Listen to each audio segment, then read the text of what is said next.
Hello, welcome back to cook with Rini. ഇന്ന് ഓവനോ ബീറ്ററോ ഒന്നും ഉപയോഗിക്കാതെ തന്നെ വളരെ എളുപ്പത്തിൽ തയ്യാറാക്കിയെടുക്കാൻ പറ്റുന്ന നല്ല സോഫ്റ്റ് ആൻഡ് ടേസ്റ്റി ആയിട്ടുള്ള ഒരു കേക്കിൻ്റെ റെസിപ്പിയാണ്. ഏത്തപ്പഴം ഉപയോഗിച്ചിട്ടാണ് നമ്മൾ ഈ കേക്ക് തയ്യാറാക്കുന്നത്.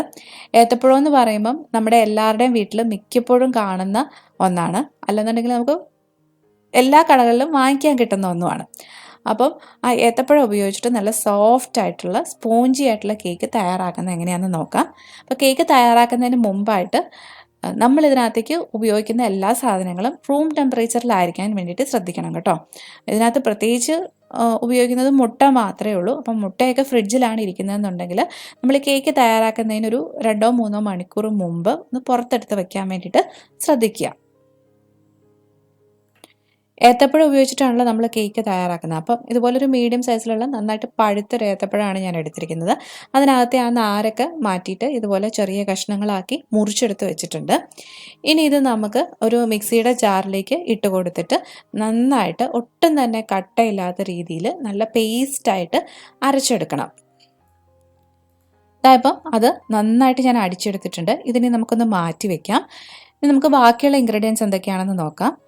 2 കപ്പ് മൈദ, 1.5 മുതൽ 1.25 കപ്പ് വരെ പഞ്ചസാര പൊടിച്ചത്, അല്ലെന്നുണ്ടെങ്കിൽ ബ്രൗൺ ഷുഗർ. ഞാനിപ്പോൾ ഇവിടെ ബ്രൗൺ ഷുഗറാണ് എടുത്തിരിക്കുന്നത്. നമ്മുടെ കേക്കിന് നല്ലൊരു കളറൊക്കെ കിട്ടാൻ വേണ്ടിയിട്ട് ബ്രൗൺ ഷുഗർ സഹായിക്കും. ഇനി ബ്രൗൺ ഷുഗർ ഇല്ലാന്നുണ്ടെങ്കിൽ നമ്മുടെ സാധാരണ പഞ്ചസാര പൊടിച്ചെടുത്താലും മതി.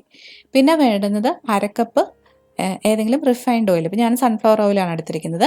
2 മുട്ട, പിന്നെ കുറച്ച് കശുവണ്ടി ചെറുതായിട്ടൊന്ന് പൊടിച്ചെടുത്തത്, 1 teaspoon baking powder, 1/2 teaspoon baking soda, 1 teaspoon vanilla essence. ഇനി നിങ്ങളുടെ കയ്യിൽ വാനില എസൻസ് ഇല്ലാന്നുണ്ടെങ്കിൽ 1/2 ടീസ്പൂൺ പട്ട പൊടിച്ചത് ചേർത്താലും മതി. ആദ്യം തന്നെ നമുക്ക് ഡ്രൈ ആയിട്ടുള്ള ഇൻഗ്രീഡിയൻസ് എല്ലാം കൂടെ ഒന്ന് യോജിപ്പിച്ചെടുക്കണം. അപ്പോൾ ഈ മൈദയിലേക്ക് നമുക്ക് 1 ടീസ്പൂൺ ബേക്കിംഗ് പൗഡറും 1/2 ടീസ്പൂൺ ബേക്കിംഗ് സോഡയും 1 നുള്ള് ഉപ്പും കൂടെ ചേർത്ത് കൊടുക്കുക. ഉപ്പ് ഞാൻ മുമ്പേ പറയാൻ വിട്ടുപോയതാണ്. ആദ്യം നമുക്ക് വിസ്ക് ഉപയോഗിച്ച് ജസ്റ്റ് ഒന്ന് മിക്സ് ചെയ്ത് കൊടുക്കാം. അതിനുശേഷം ഒരു അരിപ്പയിലൂടെ ഇത് 2 പ്രാവശ്യം ഒന്ന് അരിച്ചെടുക്കാം.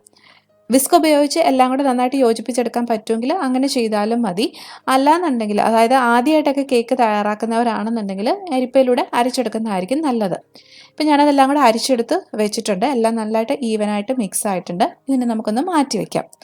ഇനി ബീറ്റർ ഉപയോഗിക്കാതെയാണ് ഇത് ചെയ്യുന്നതെന്ന് പറഞ്ഞല്ലോ. അപ്പോൾ ബീറ്ററിന് പകരമായിട്ട് നമ്മളിവിടെ മിക്സിയുടെ ജാറാണ് ഉപയോഗിക്കുന്നത്.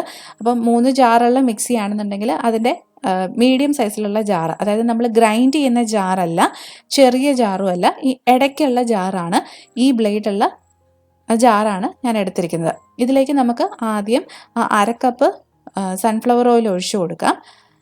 അതിൻ്റെ കൂടെ തന്നെ നമ്മൾ എടുത്ത് വെച്ചിരിക്കുന്ന പഞ്ചസാരയും കൂടെ, വൈറ്റ് ഷുഗറാണ് ഉപയോഗിക്കുന്നതെങ്കിൽ അതെടുക്കുക, അല്ലെന്നുണ്ടെങ്കിൽ ബ്രൗൺ ഷുഗർ, ഇത് രണ്ടും കൂടെ നന്നായിട്ട് ഒരു 30 സെക്കൻഡ് മുതൽ 1 മിനിറ്റ് വരെ ലോ സ്പീഡിൽ ഒന്ന് ബീറ്റ് ചെയ്തെടുക്കാം. ഇതായപ്പം അതെല്ലാം നന്നായിട്ട് ബീറ്റ് ചെയ്തെടുത്തിട്ടുണ്ട്. ഇനി ഇതിനകത്തേക്ക് നമ്മൾ എടുത്ത് വെച്ചിരിക്കുന്ന 2 മുട്ട അത് ഒരുമിച്ച് തന്നെയാണ് ഞാൻ ചേർക്കുന്നത്.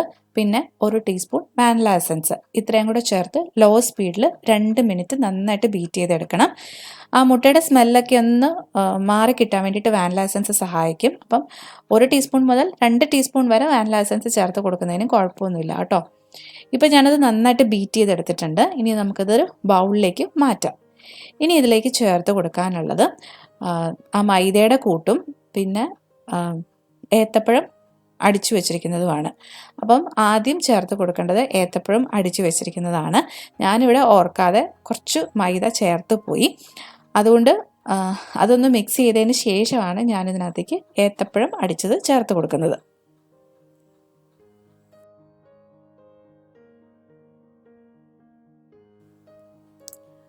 ഇനി ഞാൻ ഇതിനകത്തേക്ക് ആ ഏത്തപ്പഴം അടിച്ചെടുത്ത് വെച്ചിരിക്കുന്നതും കൂടെ ചേർത്ത് കൊടുക്കാൻ പോവാണ്.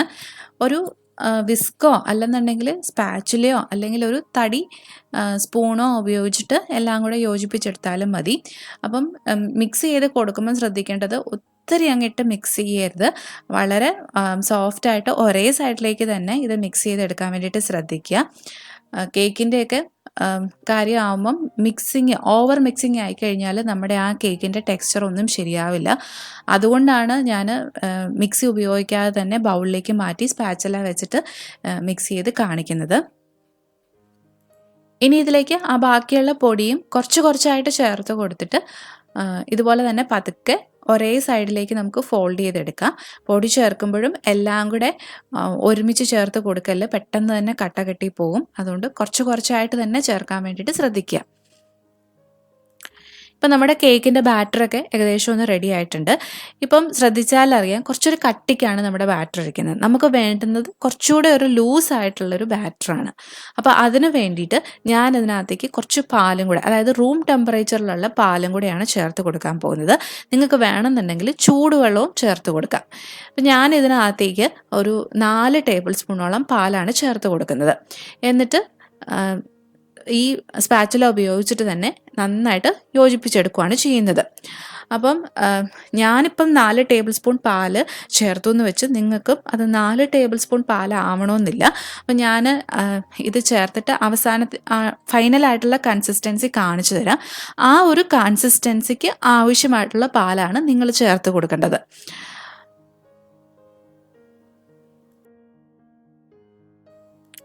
ഇപ്പം നമ്മുടെ കേക്കിൻ്റെ കൂട്ടൊക്കെ റെഡി ആയിട്ടുണ്ട്. ഇത് കണ്ടോ, ഇതാണ് നമ്മുടെ ആ കേക്കിൻ്റെ കൂട്ടിൻ്റെ കൺസിസ്റ്റൻസി. അപ്പോൾ ഈ കൺസിസ്റ്റൻസി കിട്ടുന്നതിന് ആവശ്യമായിട്ടുള്ള പാലാണ് നമ്മൾ ബാറ്ററിലേക്ക് ചേർത്ത് കൊടുക്കേണ്ടത്. ഇതിലേക്ക് ഇനി ഒരു കാര്യം കൂടെ ചേർത്ത് കൊടുക്കാനുണ്ട്. നമ്മൾ ചെറുതായിട്ട് മുറിച്ച് വെച്ചിരിക്കുന്ന കശുവണ്ടി, അതും കൂടി ഇതിനകത്തേക്ക് നന്നായിട്ട് യോജിപ്പിച്ചെടുക്കാം. കശുവണ്ടി മാത്രമല്ല, നമുക്ക് വാൾനട്ടോ ആൽമണ്ടോ ഒക്കെ ഇതുപോലെ ചേർത്ത് കൊടുക്കാവുന്നതാണ്. ഡ്രൈ ഫ്രൂട്ട്സ് വേണമെങ്കിലും ചേർത്ത് കൊടുക്കാം. ഡ്രൈ ഫ്രൂട്ട്സ് ചേർത്ത് കൊടുക്കുന്നുണ്ടെങ്കിൽ 1-2 ടേബിൾ സ്പൂൺ മൈദയിൽ ഒന്ന് ഡസ്റ്റ് ചെയ്തതിന് ശേഷം മാത്രമേ ഈ ബാറ്ററിലേക്ക് ചേർത്ത് കൊടുക്കാവുള്ളൂ. അല്ലെന്നുണ്ടെങ്കിൽ ആ ഫ്രൂട്ട്സ് എല്ലാം താഴെ വന്നങ്ങ് അടിയും. ഇനി നമ്മളിത് ബേക്ക് ചെയ്തെടുക്കാൻ വേണ്ടിയിട്ട് പോവുകയാണ്. അപ്പോൾ അതിന് വേണ്ടിയിട്ട് ഞാനിവിടെ ഒരു ബേക്കിംഗ് ടിന്ന് തന്നെയാണ് റെഡിയാക്കി വെച്ചിരിക്കുന്നത്. നിങ്ങൾ ഏത് പാത്രത്തിലാണോ ബേക്ക് ചെയ്യുന്നത് ആ പാത്രം നന്നായിട്ട് ഗ്രീസ് ചെയ്തിട്ട് റെഡിയാക്കി വെക്കുക. അപ്പോൾ ഞാൻ ഈ ബേക്കിംഗ് ടിന്നിൻ്റെ ചുറ്റും അതുപോലെ തന്നെ താഴ്വശത്തും ഒക്കെ കുറച്ച് എണ്ണ തടവി കൊടുത്തിട്ട് ഒരു ബട്ടർ പേപ്പർ അടിയിൽ ഒന്ന് സ്പ്രെഡ് ചെയ്ത് കൊടുത്തിട്ടുണ്ട്. ഇതിലേക്ക് നമ്മൾ റെഡിയാക്കി വെച്ചിരിക്കുന്ന കേക്കിൻ്റെ കൂട്ട് ഒഴിച്ചു കൊടുക്കാം. ഇനി ഇതിനകത്ത് എയർ ബബിൾസ് ഒക്കെ ഉണ്ടെന്നുണ്ടെങ്കിൽ അത് പോകാൻ വേണ്ടിയിട്ട് 2-3 പ്രാവശ്യം ഇതുപോലെ നന്നായിട്ടൊന്ന് ടാപ്പ് ചെയ്ത് കൊടുക്കാം. അടുത്തതായിട്ട് ഇത് ബേക്ക് ചെയ്തെടുക്കണം. അപ്പം നമ്മളിത് ഓവനിലല്ല ചെയ്യുന്നതെന്ന് പറഞ്ഞല്ലോ, സ്റ്റൗ ടോപ്പിലാണ് ചെയ്യുന്നത്. അതിന് വേണ്ടിയിട്ട് ഞാൻ ഇതുപോലൊരു വലിയ നോൺ സ്റ്റിക്ക് പാത്രമാണ് എടുത്തിരിക്കുന്നത്. ഒരു പഴയ പാത്രമാണ്. നോൺ സ്റ്റിക്ക് തന്നെ വേണമെന്നില്ല, പഴയ അലുമിനിയം പാത്രമോ പ്രഷർ കുക്കറോ എന്തെങ്കിലും എടുത്താൽ മതി. അതിനകത്തേക്ക് ഇതുപോലൊരു തിരിക വെച്ച് കൊടുക്കാം. എന്നിട്ട് മൂടി വെച്ച് മീഡിയം ഫ്ലെയിമിൽ ഇതൊരു 10 മിനിറ്റ് ഈ പാത്രം നന്നായിട്ട്, നമ്മൾ ഓവനൊക്കെ പ്രീഹീറ്റ് ചെയ്യാറില്ലേ അതുപോലെ തന്നെ ചൂടാക്കിയെടുക്കണം. 10 മിനിറ്റിന് ശേഷം മൂടി തുറന്ന് നമ്മൾ റെഡിയാക്കി വെച്ചിരിക്കുന്ന കേക്ക് ടിന്നോ അല്ലെന്നുണ്ടെങ്കിൽ ഏതെങ്കിലും പാത്രം വെച്ച് കൊടുക്കുക. വീണ്ടും മൂടി വെച്ച് തീ ഒരു ലോ ടു മീഡിയം ഫ്ലെയിമിലിട്ട് 40 മുതൽ 50 മിനിറ്റ് വരെ ഈ കേക്ക് ബേക്ക് ചെയ്തെടുക്കണം. ഈ 40 മുതൽ 50 മിനിറ്റ് എന്നുള്ളത് നമ്മൾ ഉപയോഗിക്കുന്ന കേക്ക് ടിന്നിൻ്റെ സൈസും അതുപോലെ തന്നെ നമ്മുടെ സ്റ്റൗവിൻ്റെ ഫ്ലെയിമും അനുസരിച്ചിട്ട് വ്യത്യാസങ്ങളൊക്കെ വരാം കേട്ടോ. എനിക്ക് ഈ കേക്ക് ബേക്ക് ആവാൻ വേണ്ടിയിട്ട് 50 മിനിറ്റാണ് എടുത്തിട്ടുള്ളത്. 50 മിനിറ്റിന് ശേഷം ഞാൻ മൂടി തുറന്നിട്ട് ഒരു സ്ക്യൂവർ ഈ കേക്കിൻ്റെ ഉള്ളിലേക്ക് ഇതുപോലെ ഒന്ന് കുത്തി നോക്കി. സ്ക്യൂറോ ടൂത്ത് പിക്കോ എന്തെങ്കിലും ഉപയോഗിച്ചാൽ മതി. അത് നല്ല ക്ലീൻ ആയിട്ടാണ് വരുന്നതെന്നുണ്ടെങ്കിൽ നമ്മുടെ കേക്ക് നല്ല കറക്റ്റായിട്ട് ബേക്കായി എന്നാണ് അർത്ഥം. ഇനി നമുക്കിത് പുറത്തേക്ക് എടുക്കാം. ആ ബ്രൗൺ ഷുഗർ ഉപയോഗിച്ചിരിക്കുന്നത് കൊണ്ടാണ് കേട്ടോ നല്ലൊരു കളർ കിട്ടിയിരിക്കുന്നത്. ഇപ്പോൾ കേക്ക് നന്നായിട്ട് തണുത്തിട്ടുണ്ട്. നമുക്ക് തൊട്ട് നോക്കുമ്പോൾ തന്നെ അറിയാം നല്ല സോഫ്റ്റ് ആയിട്ടാണ് ഇരിക്കുന്നത്. നമുക്ക് ഇതിനി കേക്ക് ടിന്നിൽ നിന്നൊന്ന് പുറത്തോട്ടെടുക്കാം. അതിന് ശേഷം ഞാനിത് കട്ട് ചെയ്ത് കാണിക്കാം. ആദ്യത്തെ പീസ് കട്ട് ചെയ്തപ്പം ക്യാമറ ഓഫ് ആയിരുന്നത് ഞാൻ ശ്രദ്ധിച്ചില്ല. അപ്പം നിങ്ങൾക്ക് കട്ട് ചെയ്യുന്നത് കാണുമ്പം തന്നെ മനസ്സിലാവുന്നുണ്ടാവും നല്ല സോഫ്റ്റ് ആയിട്ടാണ് ഇരിക്കുന്നത്.